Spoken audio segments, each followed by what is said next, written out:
Elle était belle, elle avait tout pour elle, et pourtant son nom te dit déjà plus rien, la PSP. En 2005, Sony a débarqué avec une révolution, la première console portable capable de lire des jeux, de la musique, des vidéos et même de naviguer sur internet. Lors de son lancement au Japon le 12 décembre 2004, les files d'attente étaient impressionnantes. Ken Kutaragi, le créateur de la PlayStation, était même présent dans un magasin pour accueillir les premiers acheteurs. Il a revêtu un uniforme de vendeur et a personnellement remis la première PSP, créant un moment mémorable pour les fans présents. En Europe, la PSP est lancée le 1er septembre 2005 et elle devient rapidement un phénomène avec plus de 80 millions d'unités vendues. Elle se classe parmi les consoles les plus vendues de tous les temps. Bon, elle est quand même 12e derrière.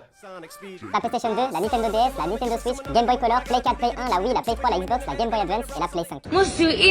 À l'époque, la PSP c'était avant tout une vibe. Tu pouvais être connecté et jouer n'importe où en dehors de chez toi à des jeux qui à la base étaient seulement destinés à être lancés chez toi, dans ton salon, sur la télé. On se rappelle tous de GTA Vice City, de FIFA ou encore de God of War. Finalement, outre la possibilité d'envoyer des messages, on avait déjà un semblant de smartphone avec cette console. D'ailleurs, la PSP a même permis de créer de la cohésion chez beaucoup de groupes de jeunes et aussi dans le monde du football professionnel. Selon Wayne Rooney, l'ancien attaquant emblématique du club de Manchester United, les joueurs utilisaient la PSP pour jouer à des jeux comme SOCOM, US Navy Seals, Fireteam Bravo lors de leurs déplacements. Les sessions de jeu en équipe ont renforcé la communication et la cohésion entre les joueurs qui forcément était un élément essentiel pour leur succès sur le terrain et je crois que ça a plutôt bien marché.